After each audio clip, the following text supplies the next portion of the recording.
We are doing Srimad Bhagavatam, Canto 11, Part 2, Chapter 28. We were doing a chapter called Jnana Yoga. This is a teaching by Krishna to Uddhava.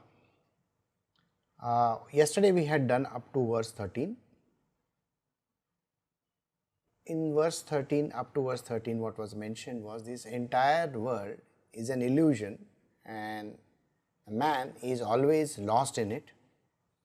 He believes that whatever that is happening to him is real, and his existential condition doesn't seem to go away. That particular condition of his existence doesn't go away, it is always there. He believes that he is living a real life. That is what we had done till yesterday. We are doing Srimad Bhagavatam, Canto 11, Part 2, Chapter 28, Jnana Yoga. The verse is 14. Although while dreaming, a person experiences many undesirable things. Upon awakening, he is no longer confused by the dream experience. We had covered this portion as of yesterday also. Just like a man is in a dream, what happens to him? He is dreaming. He is dreaming of something. Maybe he is dreaming of climbing a mountain, and in his dream he is jumping off the cliff, and it appears so real to him that as if he has come to the edge and jumped off, or somebody has pushed him. Just think. And he is falling. Now when he is falling down from top of the mountain, he is scared, he is thinking that he is going to die, and suddenly somebody wakes him up. And he opens his eyes and looks around. Oh, I am back in my room. So what happened to the mountain? What happened to the push? What happened to that fall that he was going through? What happened to that anger or fear or whatever that was, the emotions that he was going through? Those were all unreal. So I hope you understand, the dream state is what a man experiences as real. He is actually experiencing it so real. You must have seen that somebody's death, you are reliving it. You can see the person dying, and maybe you can see the person being buried, or everything appears as if in front of your eyes. The last day of that particular person. In your dream state, you can experience anything, absolutely anything. You can experience flying, you can experience sitting, getting up, falling down, getting killed. Imagine you are getting killed in a dream. Somebody is coming and stabbing you, or somebody is coming and putting a gun against your head and blowing your head off. And when you wake up, nothing is there. You are alive, isn't it? So doesn't that tell you something very strange? That the dream state actually doesn't exist. So, we experience a lot of undesirable things. Desirable? Something which you like, something which you will feel nice about. Now if you have a dream where you are experiencing something really very nice, let us say you have gone to Paris, okay, and there you are sitting in a very fancy restaurant eating their croissant, croissant, imagine, or a baguette, I don't know what you call it, it's a long thing. And imagine you are sitting there and watching that great Eiffel Tower, or maybe you are there on Eiffel Tower. It's a dream. You're liking it. Maybe you're gone on a holiday. You're gone on a holiday to some great island. There's a coral reef, you are enjoying it. So these are enjoyable things. And there are some things which can be very dangerous. And yet everything is a dream. All these things are nothing but a dream. So when you wake up, When your eyes are opened, nothing exists. Upon awakening, he is no longer confused by the dream experience. Lamentation, elation, fear, anger, greed, confusion, hankering, as well as birth and death are experiences of the false ego and not of the pure soul. Lamentation. You know how we lament. I don't have this, I am always suffering, people are treating me badly, I am not being taken care. How much we talk nonsense every day? Just imagine. Every single day of life, there isn't a single thing in your life which is worth talking about. And what is this all about? Lamenting about everything. I don't have money, I don't have this, I don't have that. Nobody cares for me. I am living like a pariah. Pariah means a street dog. Nobody looks after me. I am lying over here. You see, in your own life also, there are lots of people who are exactly like this. They think that they are the worst characters, they are the worst treated characters on earth. Whether it's the government, whether it's the husband, whether it's the wife, or whether it's your children, or whether it's the family or the society or anybody, lamentation is loved by everybody. We love lamenting. Elation. Yeah, sometimes we are very elated. I got this. That kind of elation also is there. Fear. Who doesn't have fear? Right from the fear of death to living in this society with other people is fearful. Somebody who is living a life where, there is a constant fear on top of the head. Think about it. What kind of a life a person is leading? Anger. Constantly angry with everybody. A foolish person is constantly angry with everything in the world.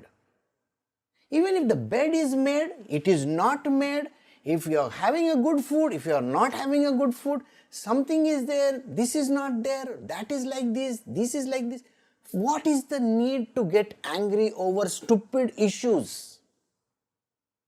But man loves to get angry.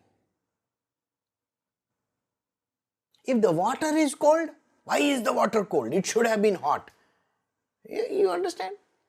If you go to a restaurant and you are served something which it's not served properly, why is it served like this? Why is this cold? Why is it cold?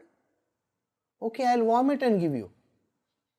It's a question of just putting it 15 seconds in the microwave. Funny part is, you go to the market and you get some brinjals, eggplant they call it, okay, aubergines. So you go to the market and you get them.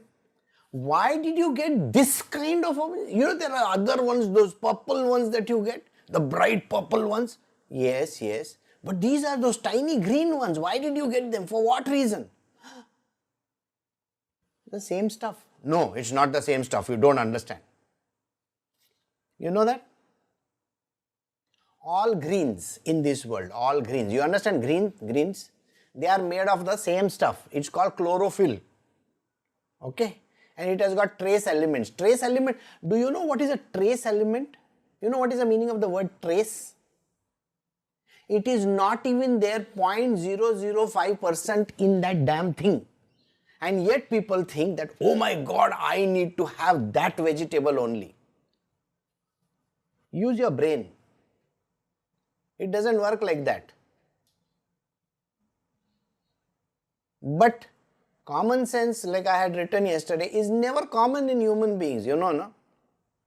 Very few people are having common sense in their brains. Brown bread, white bread, bread with some stuff in it. or tell me something, it's at the end of the day a grain, right? Grain. Some idiot somewhere told you, somewhere down the past, if you eat white bread, okay, it has got gluten in it. So some scientist said gluten will stick to your stomach. Why? Have you seen maida? You know, and you make a nice ball of it and it's very sticky. So it sticks to your stomach, or some bullshit and nonsense that they say. Today, new scientists have said gluten is required. So are the old scientists correct or are the new scientists correct? And please tell me this much. So gluten is needed, please eat white bread. So who is right? The guy who says eat brown bread or the guy who says eat white bread? Who is right? You know, the only person who is wrong is you. Why? Because you are the foolish person who is listening to all this bullshit and nonsense. Somebody says this, so you listen to that. Somebody says that, you listen to that. Why? It is written in the journals. Don't give that nonsense. It is not like that. Maida, gluten, okay, for that matter, gluten, it's full of gluten. The entire North India eats only maida. You understand what maida means? The one from which they make the white bread. The whole of North India eats only maida. Roti is eaten by few. You tell me which company is giving you that. So then why is this kind of a fixation in the mind of a person? So if you are fixated, if you think that ghee is not good for health, this is not good for health, this is nothing but stupidity. And you get angry over such kind of things. For what reason? There is no need for any human being to get angry over stupid stuff. Right? But the man gets angry. He gets angry when he doesn't get good seats to sit. You know, in an aircraft, if you get the middle seat, you know, you can't put your hand on this side and you can't put your hand on this side. And you have to sit like this. And imagine if you are overweight, what happens? And the air hostess looks in your eye and says, there are no seats available. There.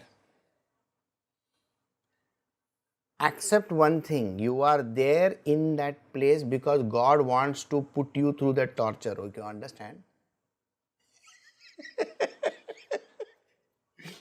You should get through that torture. 3 hours flight. Sit in the middle. I mean, you think you are some king or some big, lord of some county? Sit in that aircraft, it's a general seat, so sit. Don't get angry. There is no point in getting angry. If you don't get this, if you don't get that, don't get angry. If your hair is not proper, it's not staying, you know. Have you heard people say that? It doesn't stay properly. I want my curls, you know. When I was a kid, my hair was very curly. Okay. All the Africans have curly hair.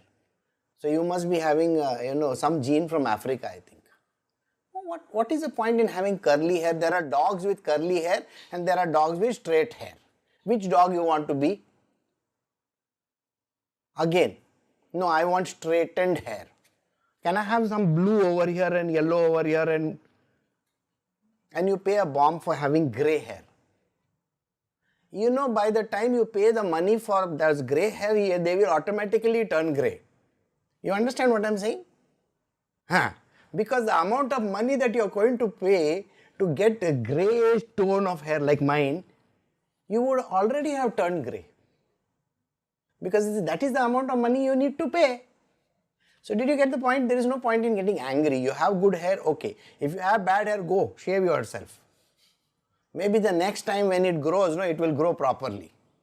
Make a full, bald. Next time it will become, see, don't get angry over this kind of stuff. It is okay, what can you do? Then, in life we are angry over things which have not gone right in our world. Now I am giving you so many instances of your life, okay, and this is your life. So let us give as many instances as possible, because we are covering the whole gamut of lives that we have, the kind of nonsense that we go through, and we are so much attached to this nonsense. Then we have greed.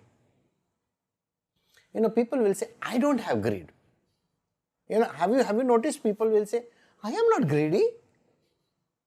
Go and look in their cupboard.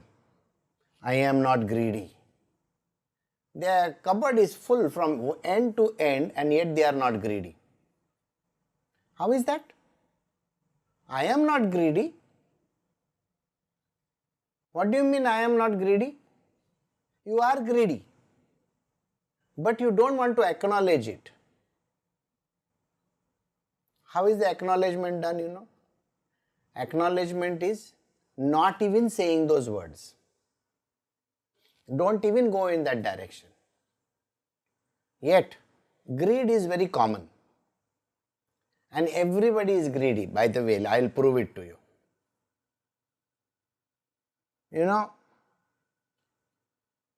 One day I had gone for somebody's wedding.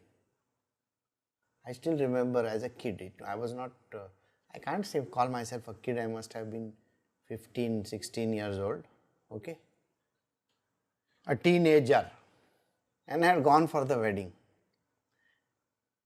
In my life, I have never slept with another person, okay, in one bed. I would rather sleep with two hands like this and two legs like this spread apart. So the whole bed is covered by me. You understand what I am saying? So my hand was like this, my legs are like that spread apart. And in this wedding, it was in a very small town, very tiny town. It was not that big. So they said, there are 12 people that you have to sleep with. You should have seen my condition. 12 people. I can't sleep with 12 people. No, you have to. Now that place was summer. Summer, you understand summer. In the middle of summer, because summer holidays, people get married in summer holidays because all children have holiday. You should know that. Or in winter vacation. Why? Because then it is easier for everybody to come with their gifts, no? You want gifts for your wedding, so naturally if you want a good show for your wedding, then naturally you have it during these summer vacations or winter vacations, so everybody will come and they'll say, and you may say, I don't want any gifts, but on one hand you are taking them. You see the whole point of it all. So coming back to our gifts and this situation, now I was very upset. I said, I don't want to. So I had a cousin. He said, then you do one thing, go stand in that corner. I said, I don't want to come for your weddings also. I hate these weddings. Why should I sleep with all these people? Do you know finally what happened? I was squeezed in between these 12 people. And the strangest part was, there was some female cousin next to me and I didn't know what to do. And I am like this, straight jacketed. You understand straight jacketed what it means? I am like this.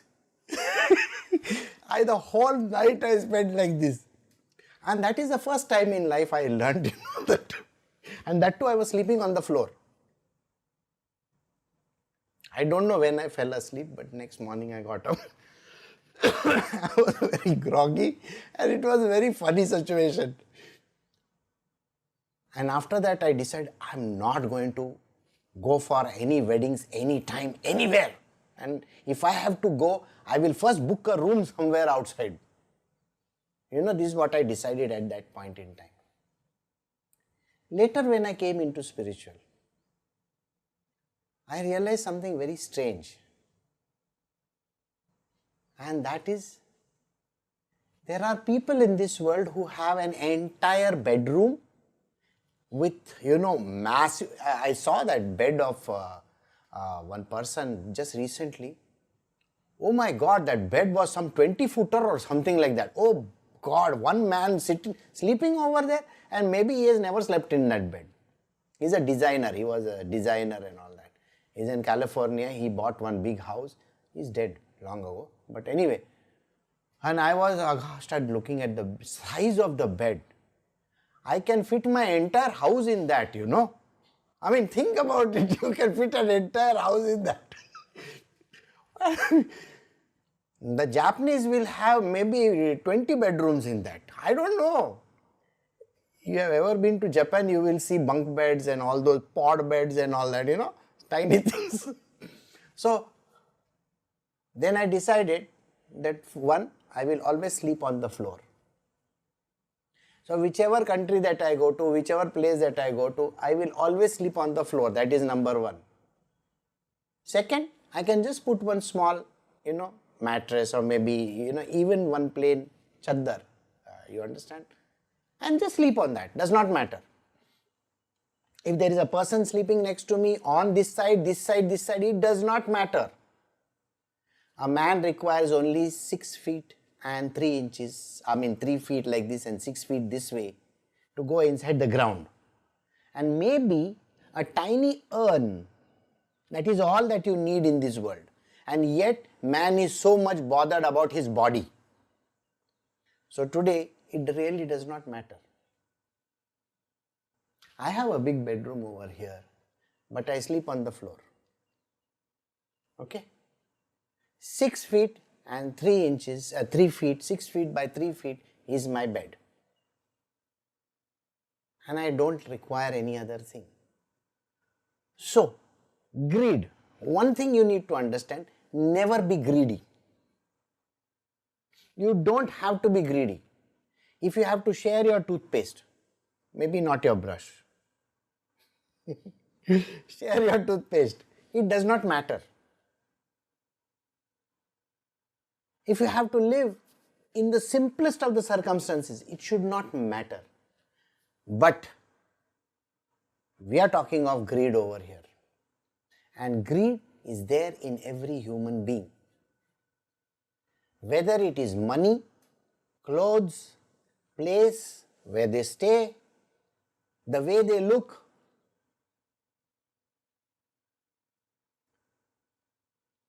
Why should a man be greedy like that? Then, confusion. Oh, this is a very, very important word. I will definitely tell you a lot of things on confusion. You know, man is confused over everything in this world. If I have told him just now, say, you should not sleep in a big bed, you should sleep in a small bed, the confusion is, Guruji, just now only you said, no, you should not sleep in a big bed, you should sleep in a small bed. That is a confusion in the mind of a person. Use common sense. You understand what is the meaning of the word common sense? I am not saying you should not sleep. I am saying you should not have greed. Do you understand the difference between these two sentences? Common sense, use your common sense. I am not saying about bed. It's an example that I give. I give examples for people to follow because it doesn't go in that upper story. You understand, upper story is all blank. So I have to give 100 examples before one example actually sticks over there. And they think about the example, they don't think about the lesson. The lesson is about greed, not about sleeping. Got it? Simple? And this is called confusion. Okay? You told me it is like this. I never told you about this. I said you are not supposed to have these kind of anger, confusion, greed, so on and so forth. You are not supposed to have those. Right from the beginning of my journey in spiritual, I have heard this word, I am confused by what you say. You said one day one thing, now you are saying something else. Go in the context, go exactly to the context. Why did I say those words at that time? I was giving some example. Why am I saying different words today? Because I am giving another example. Do you get the point? use your common sense. God has given you this mind and this common sense for you to use it. Can you use it properly? It's exactly like this. In Hindi there is a saying which I will translate. You see, if there is a cup of milk over there and suddenly you put it to your mouth and you get burnt. So the next time somebody offers you a buttermilk, you will do like this. You know, what is the saying? दूध का राजा छाछ को भी फूक फूक के पीता है. All loose over here. Like Raj says, loser. You understand? So, it has nothing to do with milk. It is to do with hot. Okay? Common sense. Milk is hot. Buttermilk was cold. Then why are you blowing over the cold buttermilk? Yeah? Don't have to do that. You got the point? We have a story in Marathi. It's called Bal Kobya Sangkamya. Bal Kobya Sangkamya is like it's a kind of a local tale. There is a young boy, small fellow. Now, he is told, go to your grandmother's place in another village. So he goes over there. So when he goes over there, his grandmother gives him a small dog or a cat or something like that. Now, how do you take the cat? This fellow puts it in one carry bag, ties it up nicely and reaches home. So when he reaches home, the dog is dead. No air to breathe, poor thing. Small fellow, puppy, he is dead. So mother looks at him and says, you're not supposed to bring the puppy in, you should not bring that thing in a bag, you know. You tie a string around it and get it. So the next time when he goes to grandmother's place, she gives him jalebi. You understand, jalebi is that round, it is like, what do you call that? I don't know what you call it. It's a sweet which is round. So he says, he remembers his mother telling him, you should tie it and with a thread and pull it. It's like a donut, it's a round shape. So he ties that and he pulls it all the way to his house. Is it anything left over there? A mother looks at him and says, what happened? So grandmother gave me jalebi. So where is it? You told me you should tie it and pull it behind you. This is the story of Bal Kobya Sangkamya. Uncle Podger hangs a picture. There is a very beautiful story. Again, Uncle Podger hangs a picture. Uncle Podger wants to hang a picture on the wall. So he takes a nail and holds it and bangs, thump, like that. And he bangs on his finger. Okay, and the finger becomes big naturally. And this is my kid stories, alright? So, it's exactly like a person sitting at the edge of the branch and then cutting the branch from the front, okay? So naturally it's going to fall. Common sense will tell you, isn't it? So it's like that Uncle Podger thing. So people have this confusion when they use one yardstick in another. And why is it important to use this kind of a yardstick in another thing?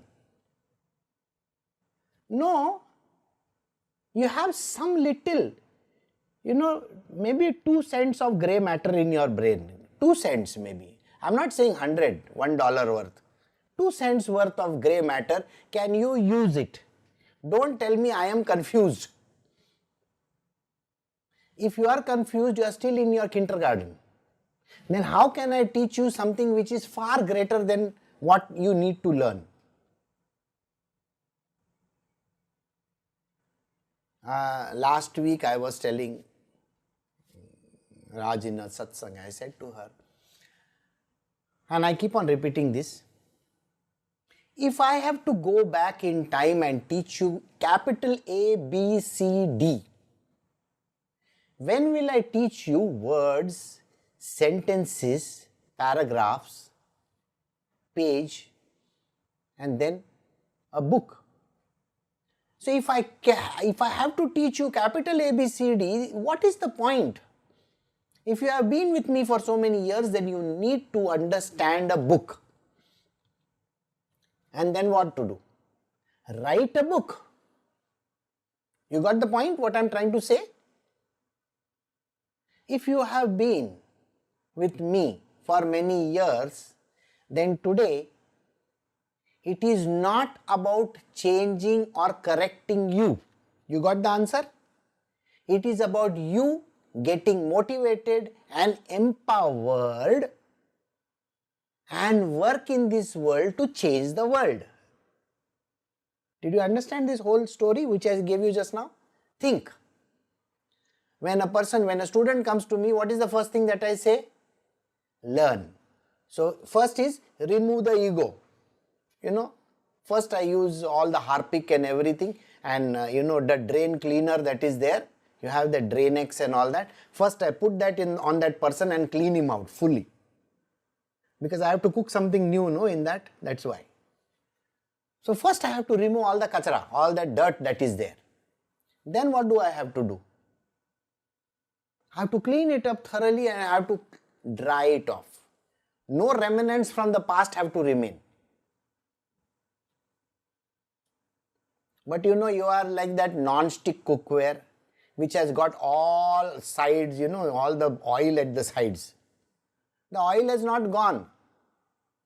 It is still there. Then how can you have something new on top of it? So first is removing all your past nonsense that you have. Then working on you alone, you, Y-O-U. That means first it means I have to give you the knowledge to empower you. You have to feel good about yourself. Third step, can you work with this world? First is the ego that will come in place. This person is not like this person is like that person is this. Oh, they don't want to learn. What the hell do they think of it? But that is exactly what you did with me, no? Got the point? So learn to overcome your ego with these people.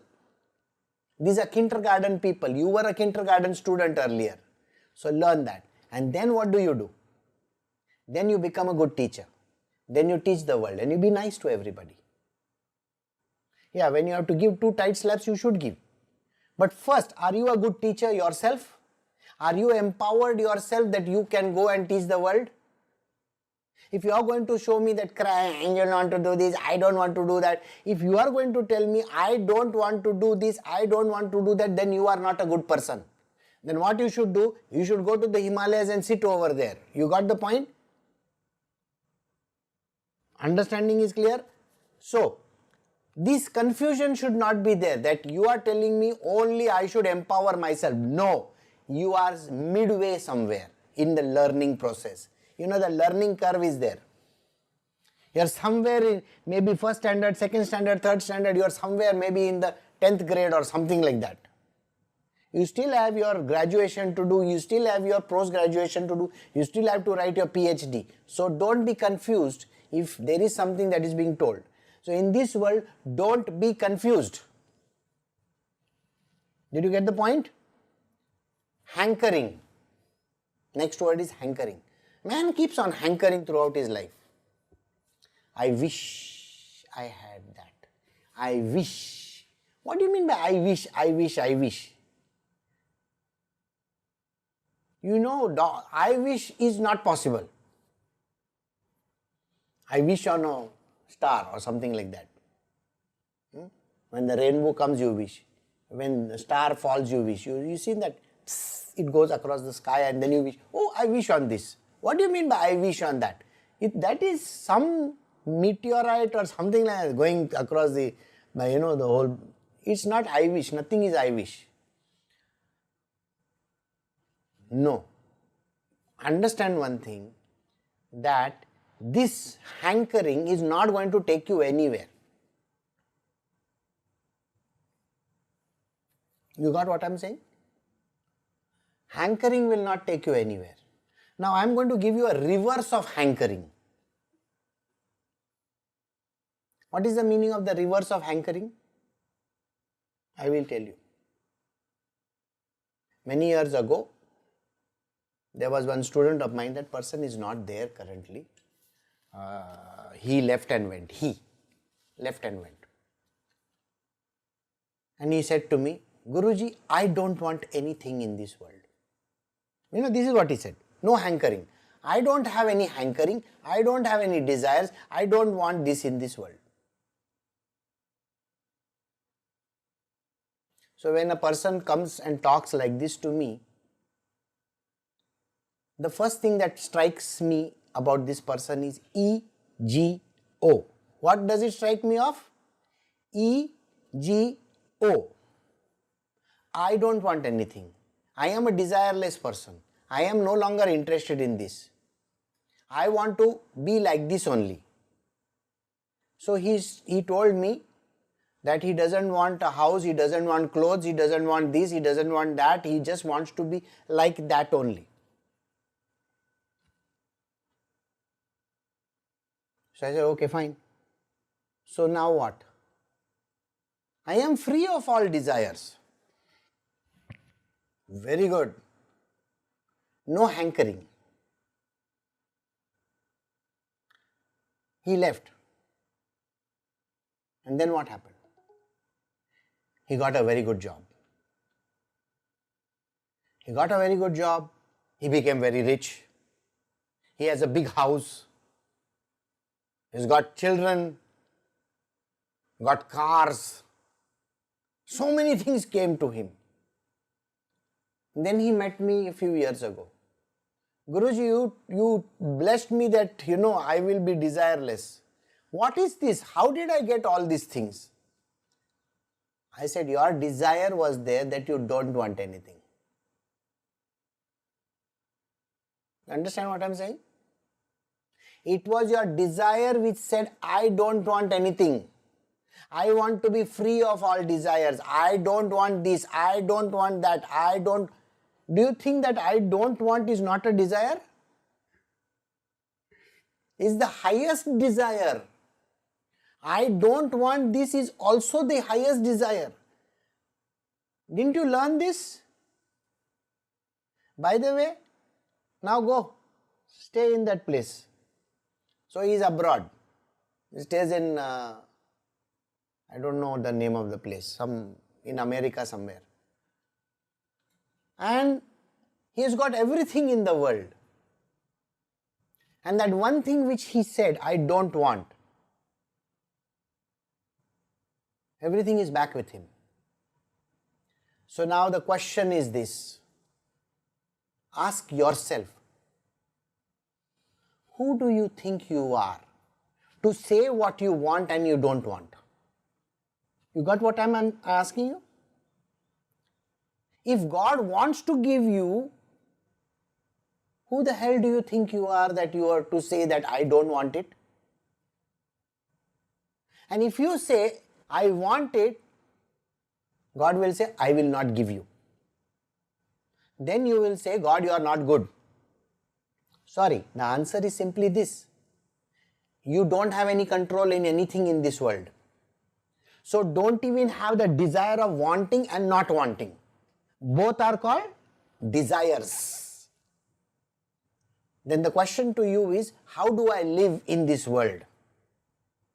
The answer is very simply, naturally. You understand what I mean? Naturally, what comes to you, you should accept it with grace. The important word in life is called grace. Don't tell me tomorrow that, I don't want this or I want this.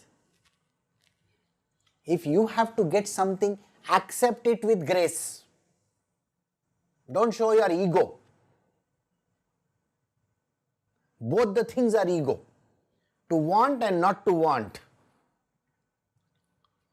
So hankering, I hope you understood. I know this kind of an explanation may say, oh, the answer is naturally that which comes to you. If God wants to give you something and if God wants to take away something from you, you don't have any control over it. You just have to lead your life naturally. If you get it, okay. If you don't get it, okay. So whether you are put in first class, so that premier class in an airline, okay. Don't say no. I want to live my life like a bhikari.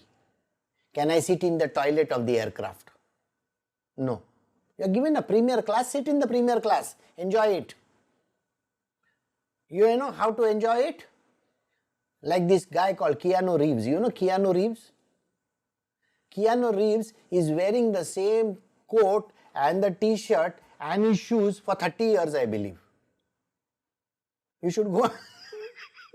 His shoes are torn and he has put one tape around it. Tape. Maybe it's a fashion statement. But you understand what I'm trying to say, not to you? It does not matter. Can you be natural? Can you be just like that? JLT, just like that. Now this is what it means. As well as birth and death. Everything that you think that you are born and think that you are dying is all false. All these things. Now lamentation, elation, fear, anger, greed, confusion, hankering, birth, death are experiences of the false ego. What is it?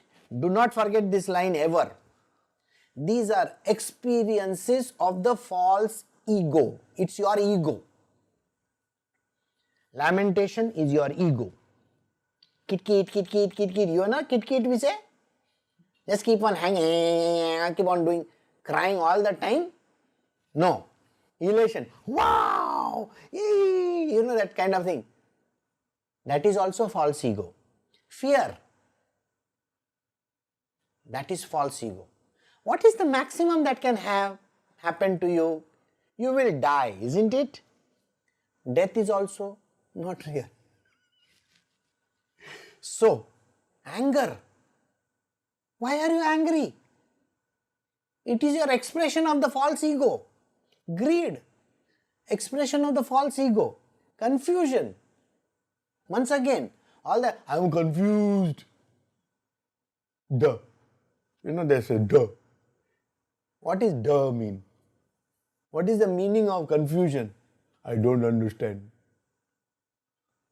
Okay? What is the meaning of that?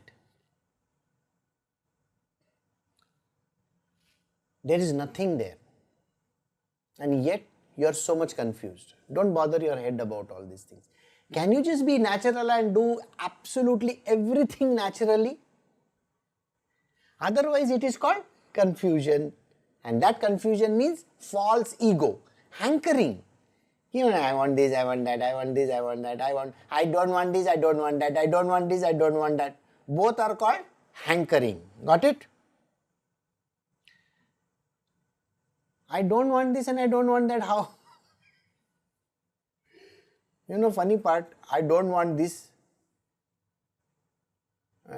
Many years ago when I was in my school days, I have told you this example before, I will tell you again. Now for many years I was a monitor of the class. Monitor means you do all the, maintain silence, do this, do that, see that the blackboard is clean and all that kind of nonsense you do. So in the next class that I was promoted to, 9th standard, I decided I don't want to be in the public eye. I will fail. I will not pass. I don't want to write my studies properly. I decided like this. Now I was a tiny fellow, okay, I was not a tall guy. I must have been less than 5 feet in my 9th standard. So I went and decided this year, I've always been on first bench, so I will go and sit in the last bench. So I went and I sat over there. And what is the first thing that new teacher comes? She is a new teacher and she goes, Suresh Rao, please come and sit on the first bench.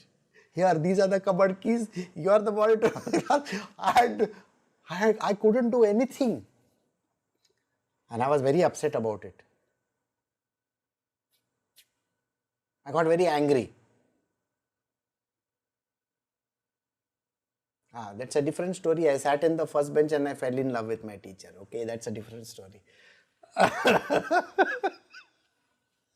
Okay, so the point of this is, don't have these kind of hankerings also.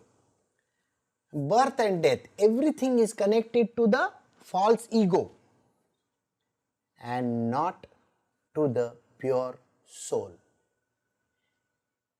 Do you recollect last week or something I was talking about? Do you know this is a sentence which is very strange, because as long as the foolish spirit soul remains attracted to the material body, this is a verse number 12. So the soul was considered to be, spirit soul was supposed to be foolish in verse 12, and in verse 15 he says, and not of the pure soul. You got what I am saying? So now you will say, this Krishna is very confusing, I cannot understand. Once he says foolish soul and now he says pure soul. What is this pure soul, foolish soul? I am confused. It's your ego talking, sir. False ego. The foolish soul is enacting, and pure soul is absolutely clean and pure and doesn't have any covering. No covering. You get Amazon deliveries at home. Do they come open or do they come in a box? They come with nice packaging and all, isn't it? So that packaging is what is called as the foolish soul. It is just an indication. Inside that is a cell phone. It's just saying like that. Or if you go and buy an iPhone, it comes in a white, nice, beautiful box and all. Wow, the box itself, we feel like preserving the box than the phone. And the box lasts longer than the phone also, by the way. Many people have a box in their house. So, it is not the box that is important. It is what is inside. That phone is important, correct? So, that is the pure thing. And what is the covering? All that you saw was the foolishness. Got it? Do you understand these two differences? The foolish soul is the one with all the coverings, all these nonsensical coverings. Lamentation, elation, fear, anger, greed, confusion, anchoring, birth, death. Everything is connected to the foolish soul. What is connected to the pure soul? Nothing. It is pure. P-U-R-E. Got it? So I hope you understood this verse. Understand, every time when you are angry, it's your ego. Every time when you are sad, upset, everything that happens to you, the living entity who falsely identifies with his body, senses, life, air and mind, and who dwells within these coverings, assumes the form of his own materially conditioned qualities and work. He is designated variously in relation to the total material energy, and thus under the strict control of supreme time, he is forced to run here and there within material existence. I will be explaining this verse to you in the coming week, because I don't want to go into this verse. This is a very, very serious verse to do. Of course, with all my comedy in it, it will not be so serious, but it is an example, alright. Examples should not be mixed around with what is the truth. So, two things you should remember. Everything is connected to the ego. All this nonsense that we spoke of, anger, greed, this, that, and the rest, the pure soul is devoid of it. So, the next time when you say something, please remember. Alright. So, I am going to end over here, and I shall see you all in the coming week. You take care of yourself. Bye.